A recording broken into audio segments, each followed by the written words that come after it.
दोस्तों, जैसा कि आपको पता है, अतीक अहमद के बेटे असद अहमद और उसके साथी गुलाम का उत्तर प्रदेश की पुलिस ने इनकाउंटर कर दिया। इनकाउंटर के बाद से ये मामला देश के अंदर सुलगता ही जा रहा है। जहां एक तरफ जश्न मनाया जा रहा है एनकाउंटर के बाद, वहीं दूसरी तरफ विपक्ष इस पर सवाल उठा रहा है। लेकिन इस वक्त असद के साथी गुलाम की मां का एक वीडियो बहुत ज़्यादा वायरल हो रहा है। शूटर गुलाम की मां ने जनाजा लेने से इनकार कर दिया। उसकी मां ने कहा, मेरे बेटे ने किसी की जान ली थी, अगर उसकी जान गई तो इस बात का मुझे कोई अफसोस नहीं है और मैं उसका जनाजा नहीं लूँगी, क्योंकि उसने गलत किया था। पुलिस ने इनकाउंटर सही किया क्योंकि उसने भी किसी की जान ली थी। इस वक्त गुलाम की मां का बेबाक इंटरव्यू बहुत तेज़ी से वायरल हो रहा है। पहले आप वीडियो देखिए, फिर हम आगे की चर्चा करते हैं। माता जी, बेटे का आपका एनकाउंटर हुआ, उमेश पाल हत्याकांड में शामिल था, शूटर था अतीक अहमद का, क्या कहेंगी? यही कहेंगे जो हुआ सही हुआ। ये शूटर बनाया गया, शूटर गलत काम किया है तो सही हुआ जो हुआ है। अब इसके आगे हमारे कभी रोकने की कोशिश नहीं की आपने बेटे गुलाम को? बेटा बताएगा मैं गलत काम करने जा रहा हूँ, बताएगा। कोई बेटा बताएगा? नहीं बताएगा ना, माँ से बताएगा, माँ जाने देगी। हमसे कुछ भी नहीं बताया। ऐसा तो नहीं ये बयान जो है आप किसी डर में दे रहे हो कि कहीं आप पर कोई कार्रवाई ना हो? कोई सब तो बिखर गया मेरा ना, सब तो मेरा चला गया। अब भाई नहीं, अब किसका डर रहेगा? मेरा घर भी ले लिया। तो गुलाम के शव को आप लोग लेंगे दफनाने के लिए? नहीं लेंगे। क्यों? क्या मेरा कहना क्यों नहीं माना कि गलत रास्ते पर न जाइए। जो किसी की बहकाए में गलत रास्ते पर गया है तो वो अपना समझे, जो लेना हो ले, हम नहीं लेंगे। उमेश पाल की हत्या के बाद गुलाम कभी घर आया, आपसे मुलाकात हुई? जैसा कि आपने वीडियो में देखा, गुलाम की मां ने बिना डरे बेबाक तरीके से कहा, पुलिस की ये कार्रवाई बिल्कुल सही है। गुलाम ने किसी की जान लेकर गलत काम किया था। दोस्तों, सीसीटीवी फुटेज में देखा गया था, एक शख्स दुकान में खड़ा था जब उमेश पाल की हत्या हुई थी। अचानक बंदूक निकालकर गोली मारता है तो वो शख्स गुलाम ही था। इस बात का खुलासा खुद उसकी मां ने किया था। मेरे बेटे ने किसी के साथ गलत किया था और यूपी पुलिस की ये कार्रवाई बिल्कुल सही है। और उसकी मां ने जनाजा लेने से इनकार कर दिया। उन्होंने आगे कहा, अगर उसकी बीवी जनाजा लेना चाहती है तो वो ले ले, वो वैसे ही हमसे अलग रहते थे। गुलाम की मां का कहना, उसकी वजह से हमारा पूरा परिवार सड़क पर आ गया। जो हमारा घर बना हुआ था, सरकार ने पूरे घर को तोड़ दिया। गुलाम हमसे अलग था और हमने कहा भी था, लेकिन फिर भी उसकी वजह से हमारा पूरा घर बर्बाद हो गया। वो गलत राह पर निकल चुका था। पहले बहुत सही था, ठीक काम करता था, लेकिन पता नहीं किसके बहकावे में आकर वो कुछ दिनों से गलत राह पर निकल पड़ा था। उसने गलत किया, किसी की जान ली, इसलिए हम इसका जनाजा नहीं लेंगे। ये बड़ी बात गुलाम की मां ने कही। फिलहाल इस पूरे मामले पर विपक्षी पार्टियों के नेता असुद्दीन ओवैसी साहब से लेकर अखिलेश यादव, मायावती, सबका कहना यही है, इन दोनों ने गलत किया था, इनको सजा कानून देता, अदालत सजा सुनाती, लेकिन इस तरह से इनकाउंटर कर देना क्या इंसाफ है? तो कोर्ट और अदालत को बंद कर दो। इस तरह से विपक्ष सवाल उठा रहा है।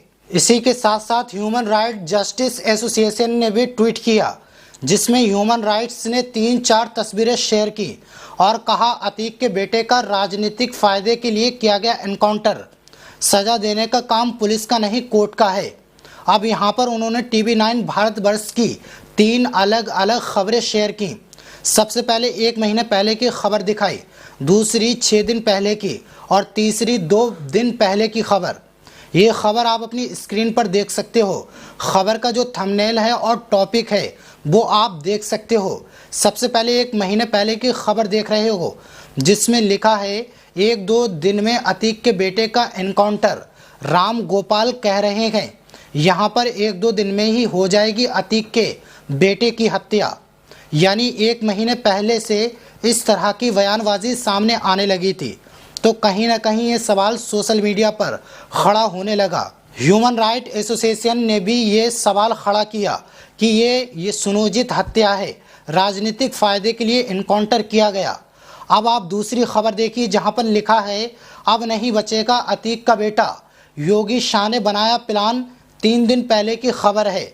ये जी न्यूज़ की है, आप देख सकते हो किस तरह से क्या कुछ लिखा गया है, जिसमें एनकाउंटर होने से पहले ही बता दिया गया कि एनकाउंटर होने वाला है। अब टीवी 9 भारतवर्ष की 2 दिन पहले की खबर देख लीजिए, जिसमें लिखा है हथकड़ी में माफिया मिट्टी में मिला दिया। यूपी के झांसी में अतीक के बेटे का एनकाउंटर। ह्यूमन राइट एसोसिएशन ने ये खबरें शेयर की हैं।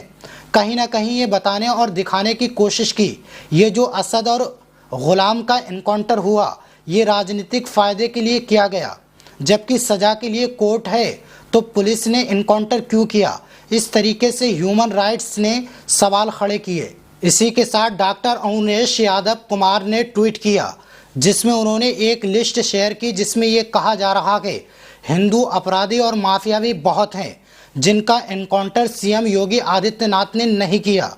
ट्वीट में लिखा है, सरकारी पत्रकार महोदय, इन सभी अपराधियों पर यदि आप एनकाउंटर पॉलिटिक्स करवा कर दिखाया जाए या फिर खुलकर बोलिए कि आप बीजेपी के लिए पत्रकारिता करती हैं। रूबिका लियाकत जी, यहाँ पर उन्होंने एक लिस्ट शेयर की, जो हिंदू माफिया बदमाश हैं उनकी लिस्ट उन्होंने शेयर की। मैं आपको उनका नाम एक एक करके पढ़कर बताता हूँ। कुलदीप सिंह सिंगर के ऊपर 28 मुकदमे, जो उन्नाव का रहने वाला है। ब्रिजेश सिंह 106 मुकदमे वाराणसी से। धनंजय सिंह 40 मुकदमे जौनपुर से। राजा भैया 31 मुकदमे प्रतापगढ़ से। उदय भान सिंह 83 मुकदमे भदोही से। अशोक चंदेल 37 मुकदमे हमीरपुर से। विनीत सिंह 34 मुकदमे चंदोसी से। ब्रिजेश भूषण सिंह 86 मुकदमे गोंडा से। बुलबुल सिंह 53 मुकदमे बनारस से। सोनू सिंह 57 मुकदमे सुल्तानपुर से। मोनू सिंह 48 मुकदमे ये भी सुल्तानपुर से। अजय सिंह सिपाही 81 मुकदमे मिर्ज़ापुर से। पिंटू सिंह 23 मुकदमे बस्ती से। हनी सिंह 48 मुकदमे देवरिया से। संग्राम सिंह 58 मुकदमे बिजनौर से। चुतरू सिंह 42 मुकदमे महुआ से। बादशाह सिंह 88 मुकदमे ये भी महुआ से। अब इसको शेयर करके बताने की कोशिश की जा रही है इन लोगों का एनकाउंटर भी होना चाहिए। ये सब हिंदू माफिया और बदमाश है, इनका एनकाउंटर योगी जी करे। तो इस तरह से सोशल मीडिया पर सवाल पूछे जा रहे हैं। कुछ लोगों का ये भी कहना है इस तरह से एनकाउंटर नहीं करना चाहिए, जो सज़ा है वो मिलनी चाहिए। कोर्ट अदालत सज़ा देने के लिए है, पुलिस को इस तरह की चीज़ें नहीं करनी चाहिए। इस तरह के सवाल सोशल मीडिया पर उठ रहे हैं। आप इस पूरे मामले को लेकर, इस एनकाउंटर को लेकर क्या सोचते हो, हमें कमेंट बॉक्स में ज़रूर बताना। शुक्रिया।